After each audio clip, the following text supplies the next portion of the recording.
sebagai tanah airnya bersikap setia kepada NKRI. Pengertian hak dan kewajiban. Pengertian hak dapat dipahami sebagai HAM atau hak asasi manusia.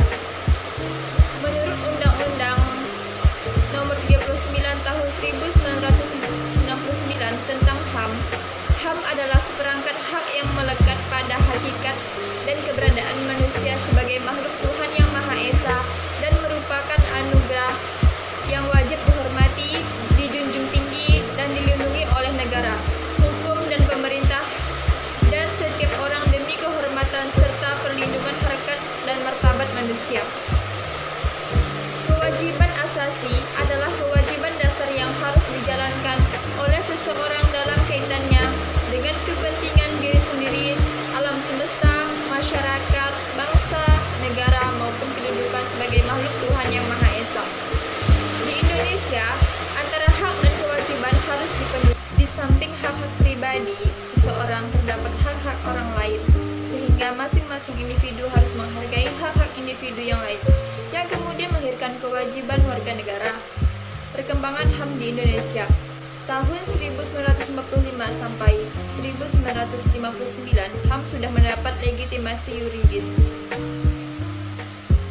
dalam Undang-Undang 1945, meski belum optimal, seperti kekuasaan pendirian partai politik.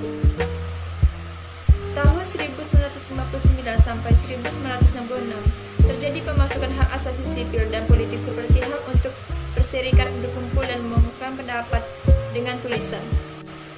Tahun 1966 sampai 1970 muncul gagasan perlu pembentukan pengadilan HAM. Pada tahun 1970 sampai 1980, persoalan HAM mengalami kemunduran dan terjadi penolakan terhadap HAM. Pada tahun 1990, pemerintahan membentuk Komnas HAM. Pada tahun 1998 sampai sekarang, setelah jatuhnya rezim Orde Baru, terjadi perkembangan luar biasa pada HAM dalam Undang-Undang Dasar 1945. Poin C, hak dan kewajiban warga negara menurut Undang-Undang Dasar 1945. A. Hak warga negara. Pengaturan hak warga negara diatur dalam Undang-Undang 1945 Pasal 28A sampai dengan 28J. 1. Hak asasi pribadi. Kebebasan berpendapat, beragama, dan kebebasan bergerak. Kedua, hak asasi ekonomi, yaitu hak memilih, memanfaatkan, membeli, dan menjual, dan lain-lain. 3. Hak asasi sosial dan kebudayaan, yaitu mendapat pendidikan, mengembangkan kebudayaan, dan lain-lain.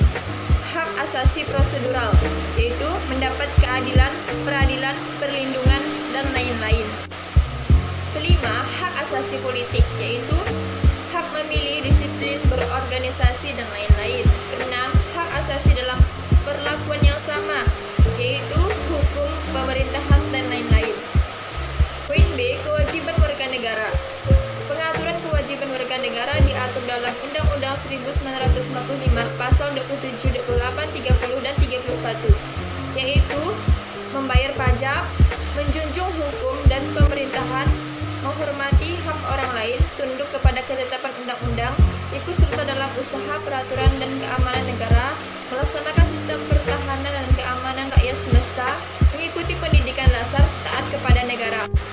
Pembicaraan mengenai hubungan negara dan warga negara. Apakah negara yang melayani warga negara atau sebaliknya?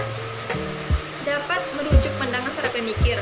Yang pertama, kaum pluralis, yaitu dari Hobbes dan John Locke.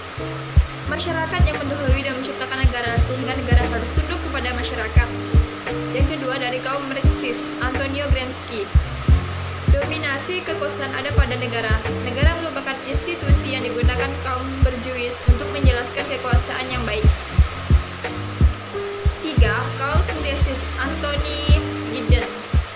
Menyatukan dua pandangan di atas kata kunci struktur atau negara untuk teori Marxis dan agensi atau warga negara untuk teori pluralis. Negara dan warga negara saling mempengaruhi. Baiklah, sekian materi yang dapat saya sampaikan, kurang lebih